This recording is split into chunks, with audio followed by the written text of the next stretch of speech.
Hello everyone. నిన్నటి match చూసిన వాళ్ళు ఒకటే మాట చెప్తారు, ఇది మ్యాచ్ కాదు ఒక ప్లేయర్ డామినేషన్ అని. Delhi Capitals versus Chennai super Kings match లో డీసీ మొదటి బ్యాటింగ్ తీసుకుంది. స్టార్టింగ్ మాత్రం ఓకే అనిపించింది, బట్ ఆ మూమెంటం ఎక్కువసేపు నిలబడలేకపోయింది. పటం నిశాంక కాస్త కాన్ఫిడెంట్ గా ఆడినప్పటికీ పెద్ద స్కోర్ గా కన్వర్ట్ చేయలేకపోయాడు. కేఎల్ రాహుల్ కూడా సేమ్ అదే పరిస్థితి. స్టార్ట్ ఉంది బట్ ఫినిషింగ్ అనేది లేదు. ఇక మిడిల్ ఆర్డర్ లో వచ్చిన డీసీ మరింత ఇబ్బంది పడింది. నితీష్ రాణా, కరుణ్ నాయర్ ఇద్దరు క్రీజ్ మీద సెటిల్ అవుతారని అనిపించింది. బట్ సిఎస్కే బౌలర్లు మంచి కంబ్యాక్ ఇచ్చారు. ఒక్కొక్కరిగా వికెట్స్ పడుతుండడంతో స్కోర్ బోర్డ్ స్లో అయిపోయింది.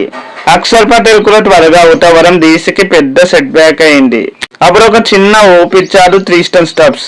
అతను కొన్ని మంచి షాట్స్ ఆడుతూ ఇన్నింగ్స్ ని స్టెబిలైజ్ చేయడానికి ట్రై చేశాడు. బట్ అసలు ఇంపాక్ట్ చివర్లో వచ్చింది. సమీర్ రిజ్వీ అగ్రెసివ్ గా ఆడి త్వరగా రన్స్ తీయడంతో డీసీ రన్స్ ఒక్కసారిగా పడిపోయింది. చివర్లో అశుతోష్ శర్మ కూడా 2 భారీ షాట్లు కొట్టి మూమెంటం ని పెంచాడు.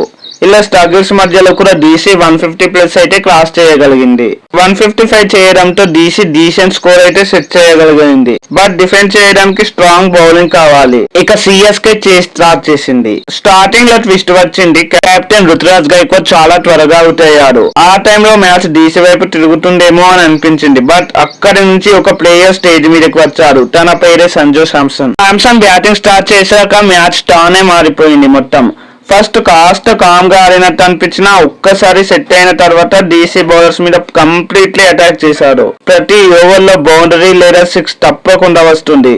ఫీల్డ్ ఎక్కడ పెట్టినా గ్యాప్ కనిపెడుతూ మరి షాట్స్ కొట్టడం అది నెక్స్ట్ లెవెల్ బ్యాటింగ్. ఇక అతనికి సపోర్ట్ గా వచ్చిన ఉర్విల్ పటేల్ కూడా చిన్న కామియో ఇచ్చి ప్రెజర్ తగ్గించాడు. బట్ అసలు పార్ట్నర్షిప్ కార్తిక్ శర్మతో వచ్చింది. కార్తిక్ చాలా కంపోజ్డ్ గా ఆడుతూ స్ట్రైక్ రొటేట్ చేస్తూ అవసరమైనప్పుడు బౌండరీస్ కొడుతూ శాంసన్ కి మంచి సపోర్ట్ ఇచ్చాడు. ఇద్దరు కలిసి డీసీ హోప్స్ పూర్తిగా క్లోజ్ చేసేశారు. శాంసన్ ఒక్కో షాట్ కొడుతున్నప్పుడు క్రౌడ్ రియాక్షన్ చూస్తేనే తెలుస్తుంది. అది నార్మల్ ఇన్నింగ్స్ అయితే కాదు. 52 బాల్స్ లోనే 87 నాట్అవుట్ అంటే ప్యూర్ డామినేషన్ ఇన్నింగ్స్. ముఖ్యంగా 6 టైమింగ్స్ చూస్తే మాత్రం అది టెక్స్ట్ బుక్ బ్యాటింగ్ కాదు, అది కాన్ఫిడెన్స్ బ్యాటింగ్ లా అనిపించింది. ఇక చివరికి సిఎస్కే ఎలాంటి టెన్షన్ లేకుండా టార్గెట్ ని 17.3 ఓవర్స్ లోనే చేస్ చేసింది. 8 వికెట్స్ తో గెలవడం అంటే ఎంత కంఫర్టబుల్ గా విక్టరీ అనేది అర్థమవుతుంది. ఈ మ్యాచ్ మొత్తాన్ని ఒక లైన్ లో చెప్పాలంటే డీసీ డీసెంట్ ఫైట్ ఇచ్చింది. బట్ సంజు శాంసన్ ఒక్కడే గేమ్ ఫినిష్ చేశాడు. మరి మీకేమనిపించింది మ్యాచ్ గురించి? ఈ ఇన్నింగ్స్ ఐపీఎల్ 2026 లో బెస్ట్ ఇన్నింగ్స్ లో ఒకటా?